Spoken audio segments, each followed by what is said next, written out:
For a long time, New Zealand has traded off the back of its agricultural and farming expertise. Producing enough food to feed 40 million, we export most of that overseas. It's made us a pretty wealthy country and afforded us access to new medicines, precision scientific instruments, animal feed, and fuel.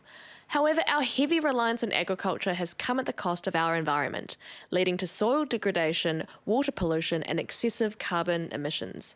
On today's episode, I speak with Darryn Keiller about how we can reduce our impact on the land while building more sustainable food systems that feed families.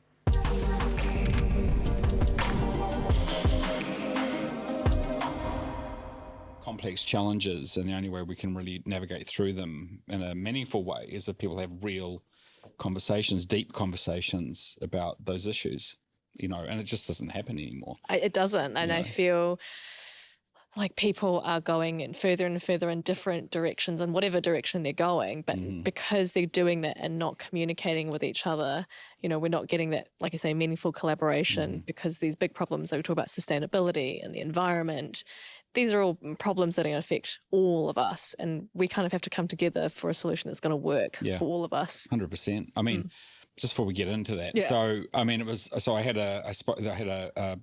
to a 15-year-old girl and a 13-year-old boy yesterday who are children of a friend of mine, and the subject around Palestine and Gaza came up, and it was really interesting because what's very apparent to me, I'm like a hobby historian, right? So I understand a lot about the history of things, and this young generation don't know anything about what happened before 5 minutes ago, and so.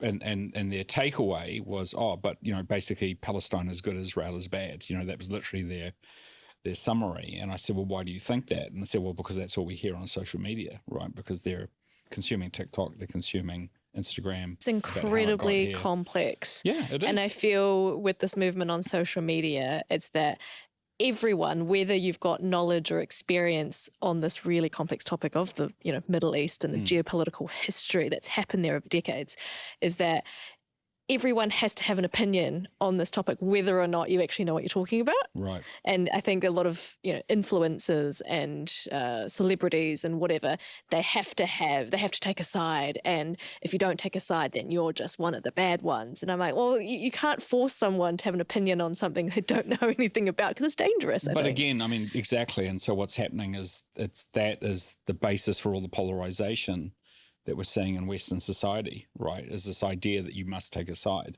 and there's right and there's wrong, and it's black or it's white, and there's no nuance. Exactly. But that's not how real life is, and I think that's one of the problems that I was having with how New Zealand politics was going, is that one side was the morally right side and one side was the morally wrong side, right. And therefore, if you're not one of us, then you're not part of us, and you're not on the good side. Yeah, it is. The nuance of any subjects are so important to delve into. And I think that, the way that the US, for example, has always navigated life, it was the fact they had a strong partisanship, regardless of whether you were Democrat or Republican. Now all of that's gone out the window. But I think rather than us looking at, compromise, what we should actually be doing is what you're suggesting, which is, well, we need to actually have the conversation all over again and actually come up with a new answer. Because unfortunately what happens with the traditional mindset is that they just go back to the answers or the approaches that they've always done before. And you're seeing that with the new government, right? So with the new government, you've now got them doing behaviours like literally out of the gate, and you're like, what are you guys doing? You've got this opportunity to do something new. You talked about doing new things, and it's almost like you're just returning to type again. And I can just see like people pulling their hair out, being like, what is going on?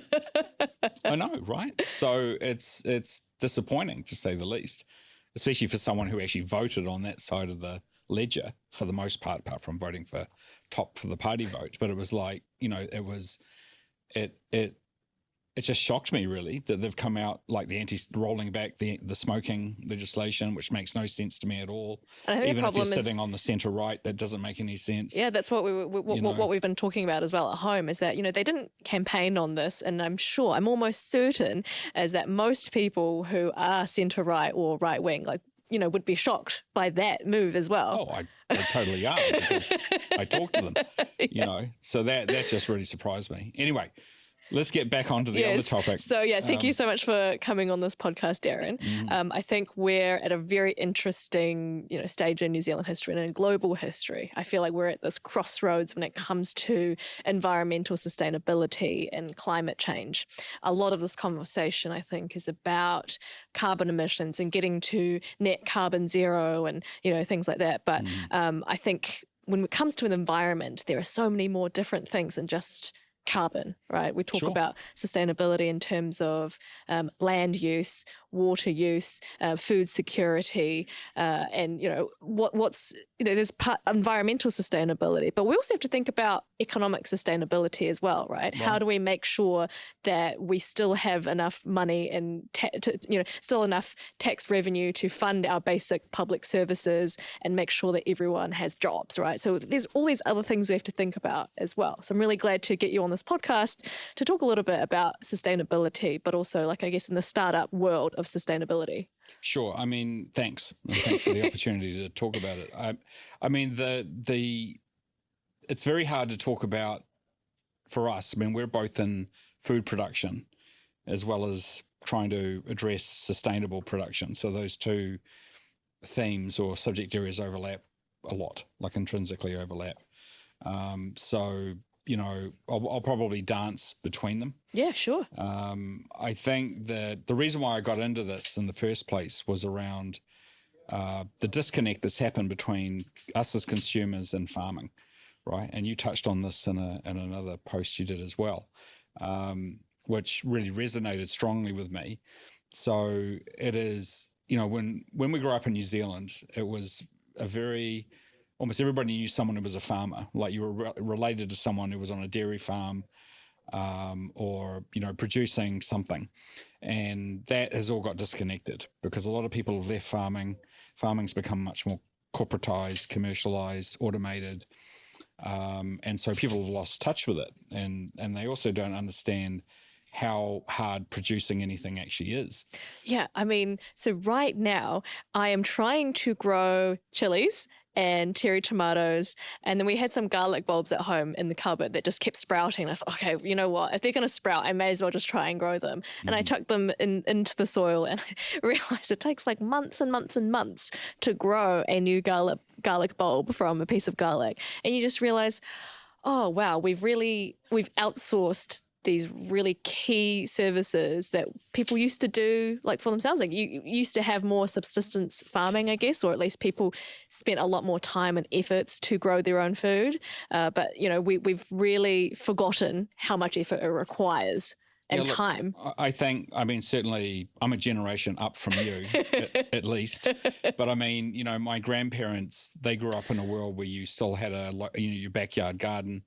They were still producing their fruit and veg themselves to support their own family, and it was still quite common for people to trade eggs for fruit, or butter for something else, for meat. There was still that happening between neighbors and family members, and that was quite a common thing. And of course, all of that has evolved away as the supply chain got more and more advanced, and now everything's kind of like factory production of everything. And if you go and talk to the producers, they themselves draw the analogy that their farming systems are basically food factories, whether they're producing cows, milk, avocados or kiwi fruit. That's kind of the way they look at it. And part of that is because they're being driven to have to produce more for an ever increasing population. So the thing you can't get away from, where you kind of need to start the dialogue, is the fact that our global population is just growing and growing and growing, right? And so just the sheer mass of humanity is having a massive impact on our planet. And that's a big problem, right? And it's not just manifesting in carbon output, it's manifesting in deforestation, damage to soil, damage to water supply. There's dead zones in the oceans that no fish or organism can exist in anymore. That's all pretty frightening stuff, right? And so for me, the opportunity is how do we move back towards a broader sense of planetary care, and produce what a growing population needs, but do it in a way that's more mindful of the planet and how we utilize the resources of the planet. So that's kind of where I started, this whole thing. And, what do you think that WayBeyond, contributes to this? So what we're focusing on is like ag is such a massive industry, like it's a $7 trillion industry like a in year. the world or just in New Zealand? In the world. No, right. in the world. In the world. Well, that would be. Like trillion. New Zealand, I was like, yeah, that's a pretty big number. Trillion's a big number. It wouldn't matter who the government was. We'd have no problem with money. Well, how big is the Agtech sector in New Zealand? So Agtech in New Zealand is not super big. There's maybe, 50, 60 companies in incubation. There's probably a dozen to 20 that are working on farms, depending on how you define ag tech, because there's also biotech, food tech. So sometimes those things bleed over. If you included all of that, there's hundreds.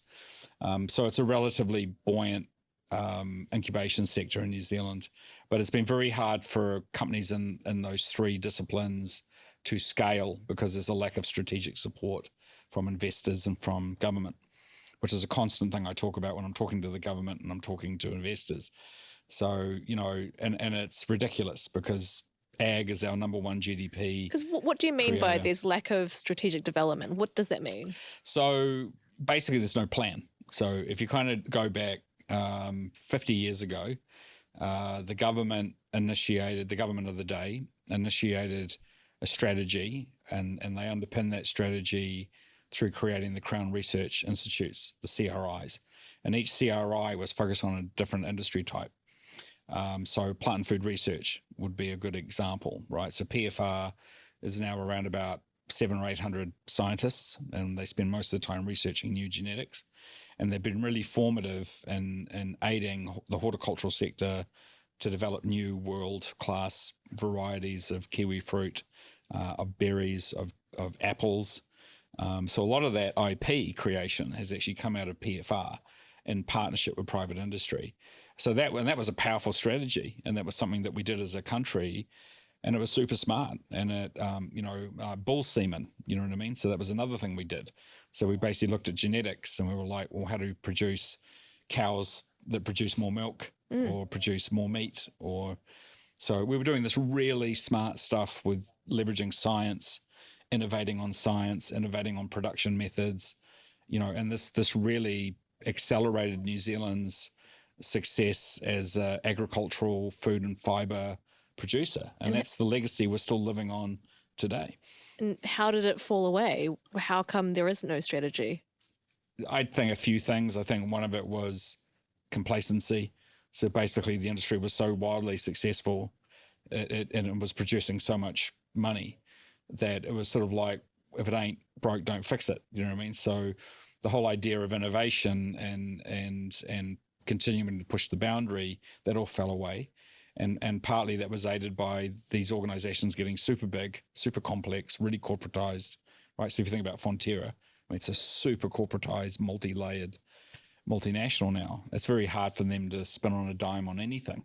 Right, because when you get that big corporate structure, then you sort of get a bit of an inertia in terms of decision making. Is that what you're trying to say? Decision making, strategy, innovation, and they'll still talk about those things. And I think they do try. So I'm not suggesting that they don't, that they're not conscious of it, but it's done at a much slower pace. They're not as open-minded. They're more risk averse, because they're also conscious of their shareholders who are also farmers. The last round of innovation they did was probably 20 years ago when they did things around yogurt, value-added food products. So when they started getting into yogurts and, all that stuff, they kind of evolved into the idea of value-added. So let's create food products from those raw ingredients that we've got access to. And that was kind of like another burst of growth and activity, and that was cool. But right now, nothing. And they have a lot of influence as lobbyists with the government. So this becomes the thing. So there's a thing called the ITP, the Industry Transformation Plan for Ag, right, which I've been asked to contribute to and have.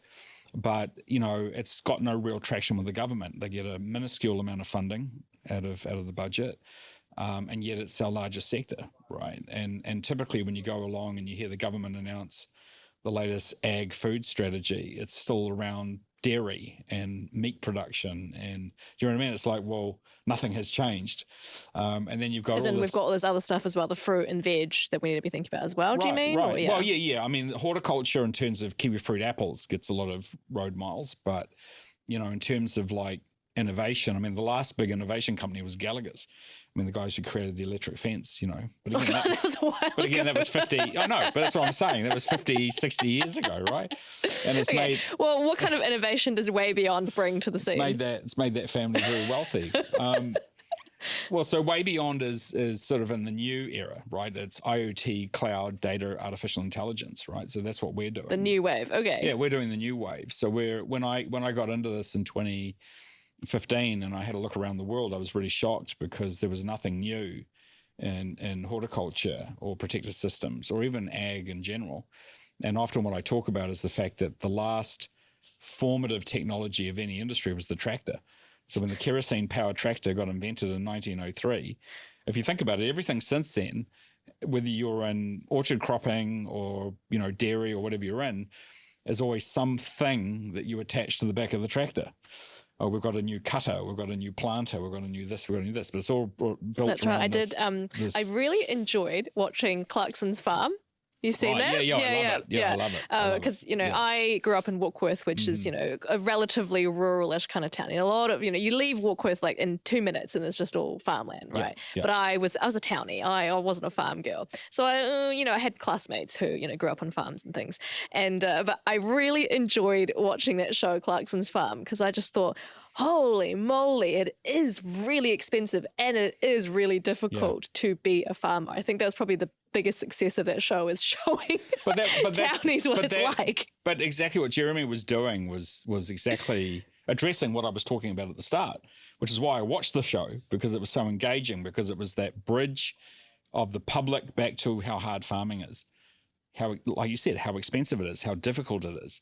You know, Jeremy was completely clueless, openly clueless, which obviously was a great proposition for doing the show at all, right? But, you know, he engaged local farming talent and he tried to learn, and he did learn over time. Probably helps that he's pretty wealthy, you know. But, you know, I think it was the fact that it just illustrated to all of us the challenges of farm production. And he was also trying to make the farm modern in the way that the practices and sustainable. He was looking at that, wasn't he? He was trying to, you know, tackle those things, which again illustrate how hard that is to actually do in practice. So it's a great show. Both seasons of the show were awesome. So I mean that's it's great that there are media stars who actually, you know, take a constructive approach to telling that story and make it entertaining as well, which helps. So anyway, back to WayBeyond. How do you guys use AI to innovate? So what we're doing is digital agronomy. So it's really about how do we help, you know, produce the crops better. So everything we do is based on protected cropping systems. So berries. What's protected cropping? So protected cropping is basically any form of canopy or tunnel or netting or anything that puts the crop in a more protected system. So that could be protecting from too much sunlight, too much heat, too much wind, frost, hail, like there's heaps of things. And really what it does is it eliminates a lot of the risks from open field, soil-based production. So because really open field farmers are just at the mercy of the weather and the climate constantly. And how much of New Zealand farming at the moment is protected farming or protected agriculture? Not much. So to give you some sense of scale, about 95% of the tomatoes, the capsicums, the cucumbers that we eat, they come from high-tech glass houses or hot houses. So if you go into any mainstream supermarket in New Zealand, 95% of what's on the shelf is coming from those systems. Collectively, there are about 180 hectares of glasshouse or greenhouse-based production. Our smallest grower in Mexico, using net housing, is around about 150 hectares. So we've got one farm in Mexico is almost all of New Zealand's production for that. Our largest producer, which is a French-Moroccan company called Azura in Morocco, has 1,000 hectares of tomato production. They just produce tomatoes. So you're saying almost all of the tomatoes produced in New Zealand are produced in glasshouse greenhouses? Yes. And so you've only got about 5% that are produced organically. And so you got like a brand like Curious Croppers. So Curious Croppers produce heirloom tomatoes using more traditional farming methods, but they're a small fraction. And so if they're already protected... And you normally only see them in farrow. So the other thing is, you know, you can't get past the fact, I was talking about this to someone this morning, New Zealand is a stratified society. It's not as stratified as the UK or US, but it's still stratified. It's becoming more and more class-based, it seems. Yeah. It's gone back to that. Yeah. I mean, we were class-based up until about the 70s. Then we moved away from that for about 40 years, and now we're going back, you know, as the rich get richer and the poor get poorer, and there's a squeezed middle class, right? So that's what we're seeing happen all the way through the West. It's happening in China now too, as the economy kind of declines. So, you know, and what that means is that if you can afford it and you go and shop at farrow, you know, you can see it in the bins, right? You see really high quality, you know, fruit, veg, because, you know, they're charging you for it, but you're getting the premium grade of whatever that is. Whereas if you go to Pack and Save, right, then, you know, you're getting what the other guys aren't buying.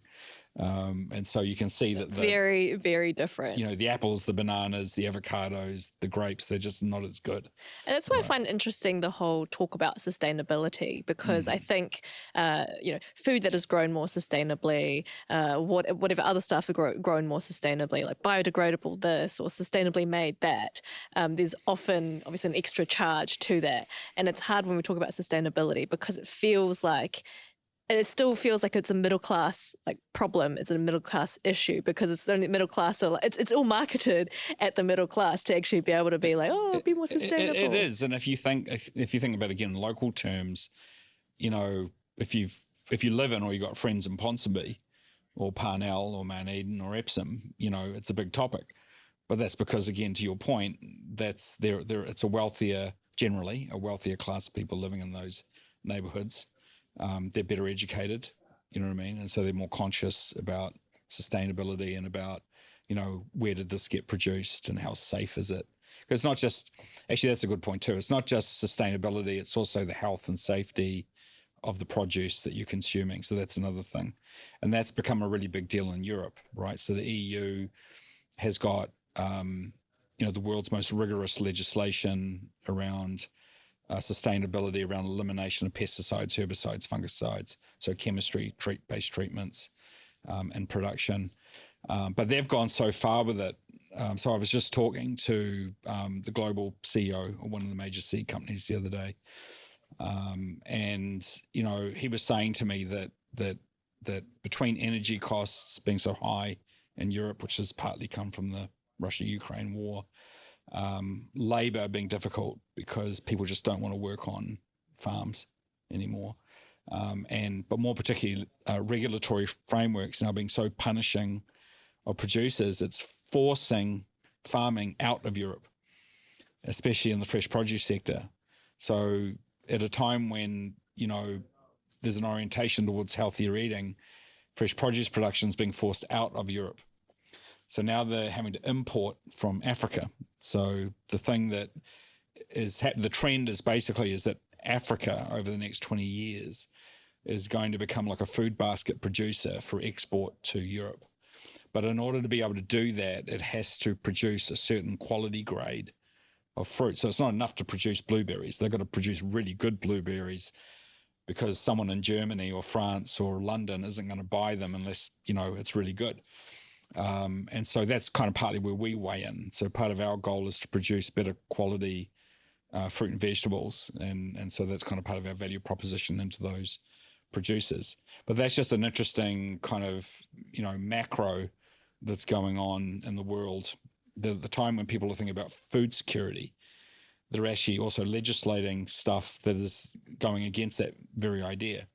Does that make sense? Yeah, because I find that in the current conversation, right? When we talk about sustainability and the environment, it feels like there's like two sides to this thing. It's people who are talking about, oh, the environment and we need less dairy, less cows, and we should all be vegetarian or whatever. And then there's people who are, actually the people who are growing our food, whether it's dairy or meat or vegetables or fruit or whatever.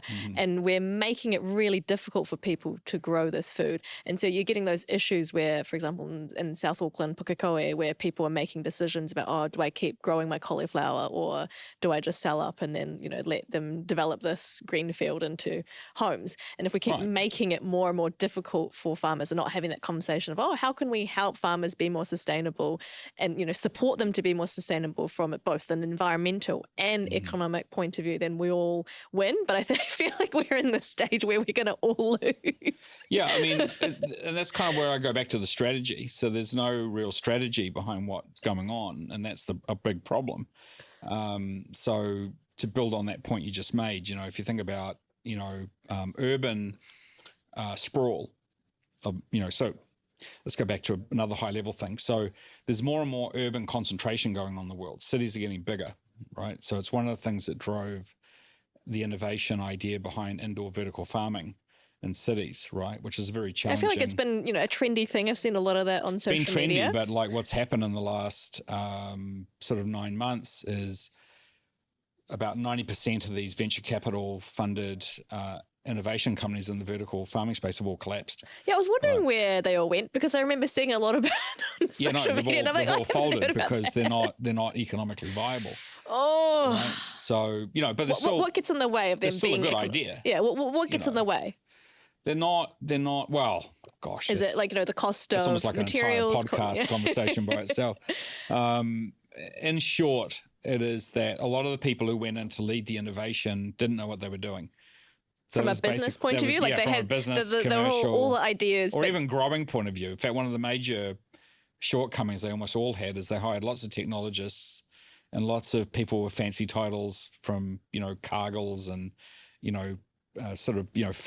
big food companies, but who actually had no idea about production, right? So you're trying to innovate with a new form of farming method, and you don't have any farmers or growers on your staff. I mean, what are you thinking? You know what I mean? Like you're literally working in a vacuum, saying you're innovating, but you're drawing on no knowledge around actually how to do it, how to produce the tomato, how to produce leafy greens. So the ones that are still going, who are still being successful, is because they've got expert knowledge as part of their executive team who are producers. They know how to grow things. So that was really the distinction between the ones who are still standing and the ones who are folded. Because I think you need that partnership with people who have the expertise in the tech side, and also the people who have the expertise in the business side. I draw the parallel with what we do, with what WayBeyond does, to what a company innovating in health life sciences does, right? I mean, you don't invent a new medicine or a new technology for use, say, in a surgery, in a surgical theatre, without understanding how the human body works, right? That would seem kind of crazy, right? Or how... What about that lady from Theranos? Didn't she try and do that? Right, okay, well, yeah, so... Yeah, I mean, in a way she did. I mean, She got away with it for a long time, didn't she? She did. But what a fall. I mean... But that again shows you the danger of the hype cycle when she was able to secure all these high profile investors and get people to believe. Look, I've watched the documentaries, I've read the court case debrief and all that stuff. I mean, I think when she started, I think she was probably genuine about what she was doing. I think she probably believed she genuinely had something and that it was possible. And that's a very entrepreneurial founder mindset, right? That you'll just keep going until the idea runs out. It's either successful or it runs out. But smart founders learn stuff, right? And they also acknowledge shortcomings in their original thesis and they adapt it, right? So the companies that you see really succeed are the ones who adapt over time as they learn things. And she wasn't doing that. It was sort of like once she was on her course of action, she just kept going. And then when things weren't working, she started hiding stuff, right? So that became the ultimate kind of driver behind her downfall. But the point, since we're without digressing further onto that one, as fascinating as it is that if you're going to work in human life sciences or in farm production, you've got to understand biology. That's basically where you got to start. So it doesn't matter how cool your technology is. If you don't understand the biology, the physiology of what you're dealing with, what are you doing? How much did you understand before you started getting into the ag tech Me personally, sector? very little, right? But what I did is I hired people who understood it. Right? Very good. Yep. So, I've got a director of crop sciences and agronomy. He's a PhD in plant genetics. I've got a director of artificial intelligence. He's got a PhD in mathematics and other related sciences. My brother's just got a master's in AI, and I think he's looking at getting a PhD because he's like, I'm not going to be able to get a job in New Zealand unless I have a PhD. So Right. he's in Australia at the moment looking at going to Europe, and I'm like, okay, won't That's see a thing you for a though, while. Yeah. right? That is a thing. So I went and found knowledge, right? I mean, so once I identified, the first important point was I identified that if I wanted to be successful with innovating and transforming this industry, which is my goal, is to transform it into digital farming, then I needed to have people who understood growing and understood agronomy and understood plant science and understood what we were dealing with, the subject that we were applying the technology to. And that's really what separates WayBeyond globally. So the reason why in less than 3 years, we've got Bayer Crop Science as a customer, we've got HM Klaus as a customer, Syngenta as a customer, large corporatized producers, in Mexico, Morocco, Spain. What are the benefits of having WayBeyond on your team? What does it do for the crops? What does it do for the crops? So basically it's about improving the management of the crop, so the optimization of the quality of the crop and also optimizing inputs into the crop. So whether that's water utilization, herbicide, pesticides, or crop protection utilization. Is that the crop loss, limiting crop loss? Do you think the protected, what do you call it? Protected farming? Cropping. Protected cropping. Mm-hmm. Do you think protected cropping is the future for agriculture within New Zealand? When we talk about climate change and all these climate disasters happening and more unpredictable weather patterns, or at least not necessarily unpredictable, but more extreme weather patterns. I think for the horticultural sector, yes. And interestingly, if you travel around New Zealand and you go and see cherry orchards, right? Almost every cherry orchard is under netting now, right? So you'll see them under net houses, net infrastructure. That's new, right? That's been coming up for a few years, but it's relatively new. So, and that's designed again to mitigate for things like frost, right?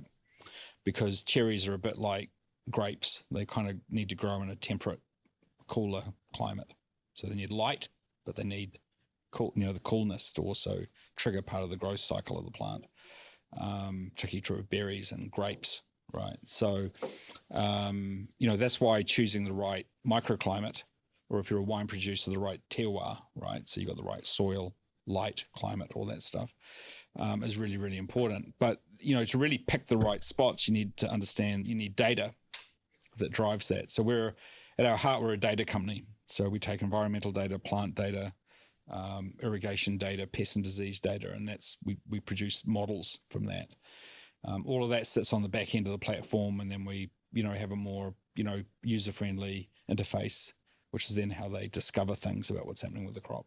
Because I guess at the end of the day, it's about trying to maximize yield, but also maximize quality for the limited amount of land and optimize resources, right? Yeah. So that's where the sustainable part comes in. So and I guess this is part of it, is that sustainability and climate is such a broad subject area that we're impacting certain pieces. We're not claiming to be the panacea of all things, right?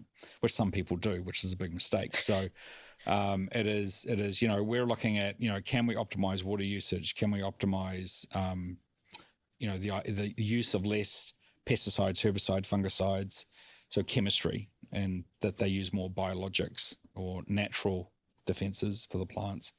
And that's agronomy. Agronomy is the practice of producing plants and crops. So what else we got? Managing light levels. So there are things that we can, labor optimization. There are things that we can influence, some more directly, some more indirectly. And we're still learning as we go. The thing is, everything we do is new in the world. From right. The Agtech as a whole sector in New Zealand strategy point of view, if you were given the job to make that strategy, what do you think that strategy would look like? That's a good question. I think that the first thing is I would make sure that the people that you consult with weren't just the big players, right? Which Who has do you kind of mean? been my guidance to government already. Who's Well, the you big need to players? get people like me and Matty, who founded Hectare, and like some of the startup people, and you need to draw on them from technology and biology and food science.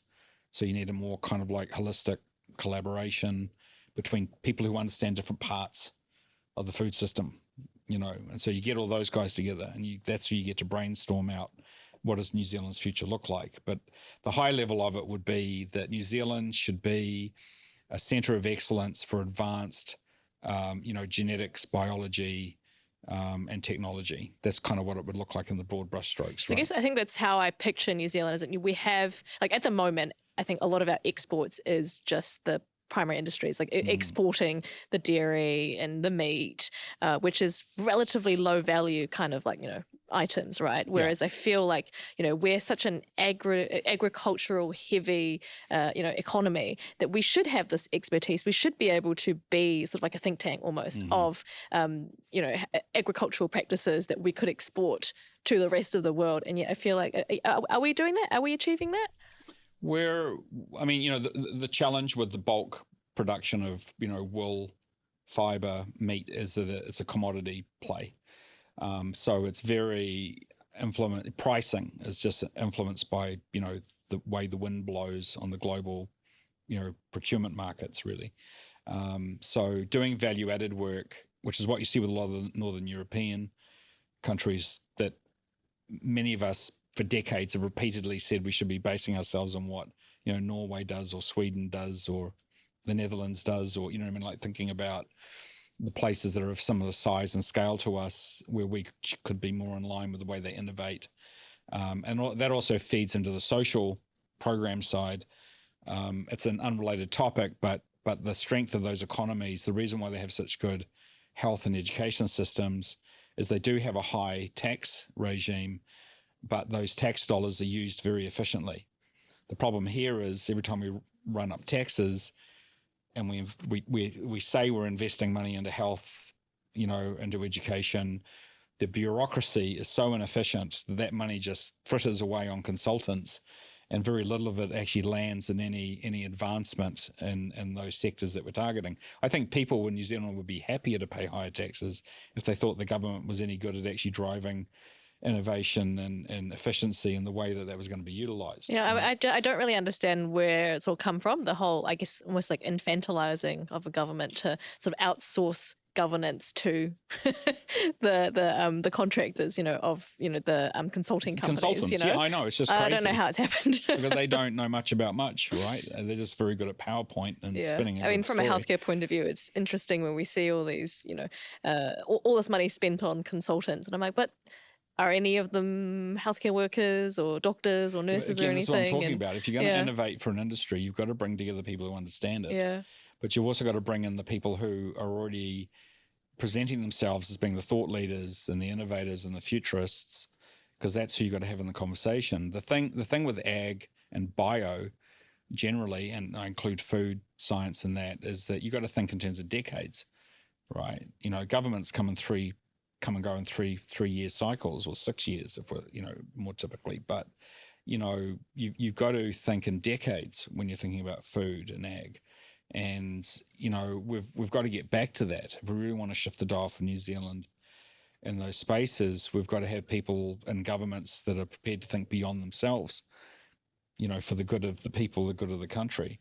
So that's one of the things I would do. Coming back to your question about what would I do? Well, I'd be thinking in terms of decades and generations, and saying that the government's got to make strategic investments in certain sectors, because private investment sector won't do that. A private venture capital financial VC is looking at a sort of 5 to 7 year return typically, sometimes a little bit longer. But in ag, you could be on the journey for 15 years before you can have an exit from a financial point of view on the business. It's a long time. So I just want to come back to this one thing we didn't cover. So the whole thing around food production too is like, you touched on the veganism, vegetarian, kind of anti-meat kind of thing that's been around. The thing is that we're eating more proteins, right? So we're eating more proteins, we're eating more fruits and vegetables, which we should be. We've got major problems with diabetes, with obesity, and we've got to shift the diet. Absolutely. to address that for the long term, right? There are limitations on what plant-based and cellular-based protein development can do, right? And a lot of those companies that were really hugely successful, like Impossible Foods, and although they're all falling over now too. That's the other thing. I was like, I've been thinking about it, but when was the last time I saw a Beyond Burger or an Impossible Burger? You know, you don't really see them as much. They were very, very nice patties, though, I have to say. Right, and they're not bad, but it's like part of the problem was actually in trying to be a meat substitute by actually looking like and tasting like meat. Is that vegetarians didn't buy them? As the vegetarians didn't want to eat them, right? You know what I mean? Yeah. And also, I thought the only way that they would be able to successfully, I think, beat meat, I think. I don't know should be careful with that phrase, but yes. The only way that they can be better than meat is if they were cheaper than meat as well. And I think that was one of the barriers, is that, I'm like, well, I could spend a bit. To me, I thought they tasted almost exactly the same, and similar enough. It's very impressive what they've done with the technology. If it's going to be more expensive, then why would I? Why would I buy meat that's been, made in some lab in the US when I could be, buying meat that was actually, grown and farmed in New Zealand? Look, there's been a few people who've spoken in defence of the meat industry, quite rightly so, in my opinion, where, look, if the issue is about runoff, then let's solve the runoff problem. If the issue is about, waste from cows, going into the soil and then running into the waterways, let's just solve that problem. Yeah. We should the riparian areas. Yeah, that's how we should be innovating. We should be innovating around those problems so that, meat production, dairy production just become more sustainable production. It doesn't mean that it has to go away. And the truth is, there's been a lot of research done on this, is that if you tried to flip the switch on moving everybody onto a non-meat diet, you can't do it. You cannot, literally, the world cannot produce enough using those methods to feed everybody. So, it's really more about striking the balance between achieving a healthy diet for everybody that's nutritious and, has the right calories, but is produced in a way that's less harmful for the planet. And that's kind of my view on sustainable production, is that it's about what can we do that will optimize the care of the planet while still providing enough nutritious food product for us. That's kind of it in a nutshell. Yeah. I think that's a great mission, and I wish you very well. Thanks. Here, one very last question. If you could sit down and have dinner with anybody, past or present, alive or dead, who would you have dinner with? Elon Musk. Why is that? I love Elon. Yeah. He's great. He loves to speak his mind, I'll say that. He does. But look, I think I speak in defense of Elon quite often. none of us are perfect. Do you drive a Tesla? None of us are perfect people. No, I don't. None of us are perfect people, so, and he certainly, has areas that he could do much better on in terms of public communications, perhaps. But, I think what people overlook is that this is a guy. If you think about Steve Jobs was kind of like that transformative figure in the world for a long time because of what he innovated with Apple, right? Because of the way that changed the way we use technology, and Elon is just a whole other order of magnitude above that. Through Tesla, I guess they've really changed the electric vehicle industry as well. Totally. And the fact that he published all the patents, right? And basically said, I'm open sourcing everything because I want you all to go electric, So Toyota and all these people that are now effectively competing against him have leveraged the technology that he put out there to some extent. That shows a genuine intention around the betterment of the planet, right? And then, with SpaceX, he's pushing the boundary of innovation, to push us to other planets. That's a really Is super that because big, he's given up on this one, idea. though? Or? No. I don't. That's an interesting question, though. I don't think it's that. And then he's got the Starlink network, right? Which, he's allowed the Ukraine military to use in defense against Russia. And he's often pushed it into service for humanitarian reasons. But the media, mainstream media, and some members of the public, overlook all that because all they want to do is focus on some of the more Hot takes. controversial. Yeah, cancel right. culture. Back to that, right? Yeah. The short soundbitey stuff that's very controversial. I mean, of course, he dropped the F-bomb yesterday and basically told that's right, Bob didn't he? Iger Yeah. of Disney to go take a hike, which was hilarious, I thought. But he was calling it out, and he's in a very unique position to be able to do that. I mean, this is a guy who's now at the point where literally governments and world leaders come to talk to him and entreaty his, they want to be on his good side. I mean, it's very few individuals in history who kind of get to that position of power and influence, but that's where he is.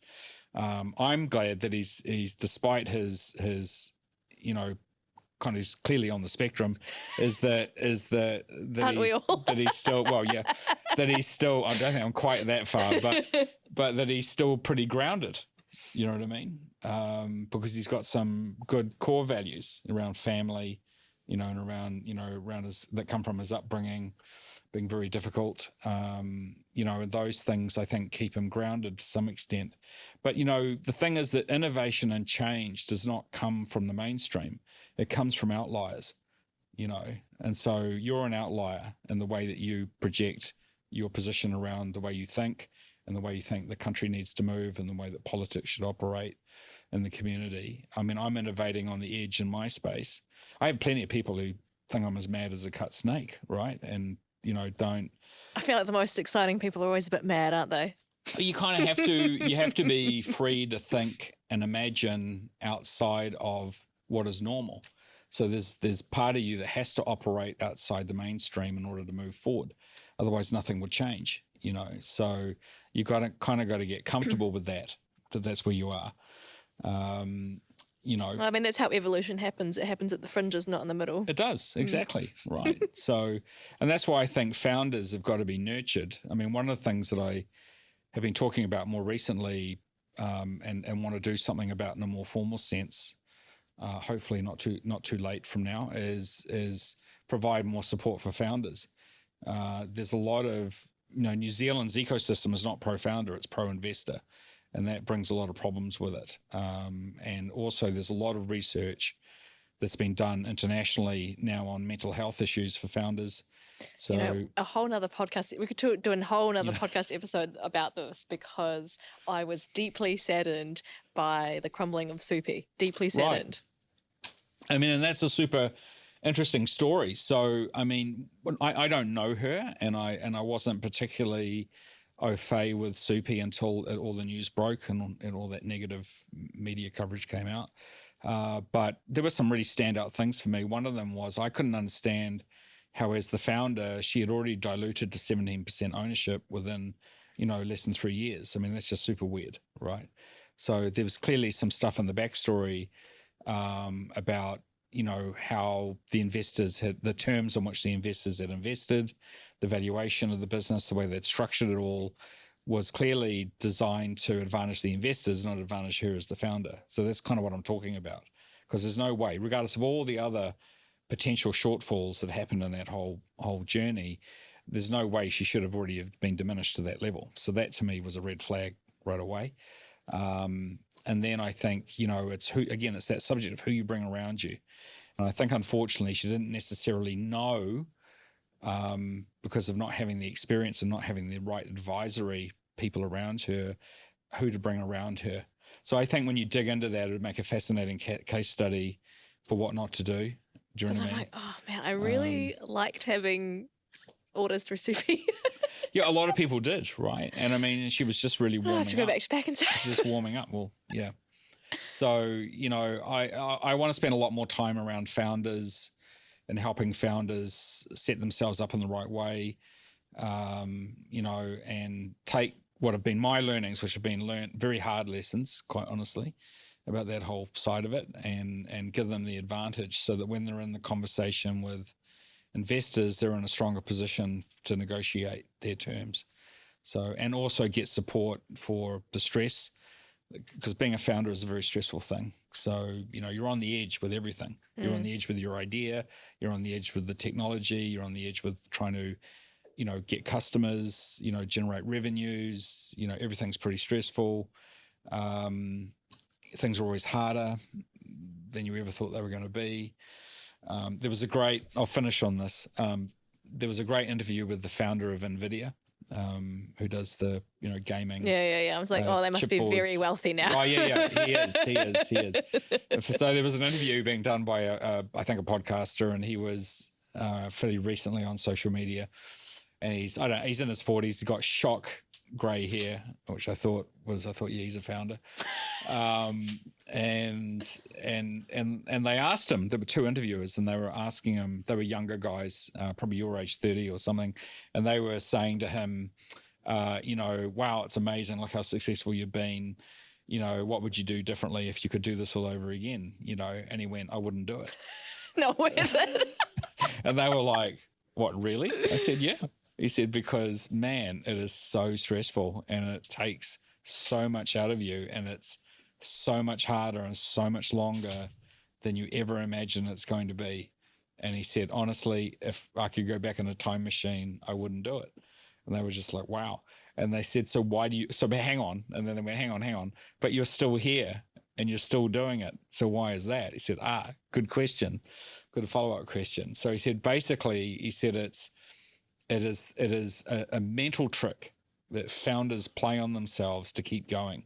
And he said, fundamentally, it is asking yourself the question every morning of how hard could it be, right? So he said that is kind of the thing that you've got to do is every day you've got to go, but how hard could it be, right? You know what I mean?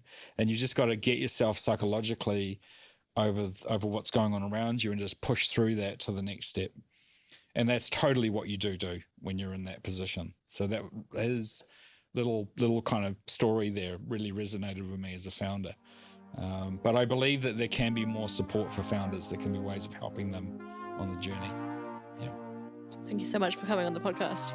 Thank you again.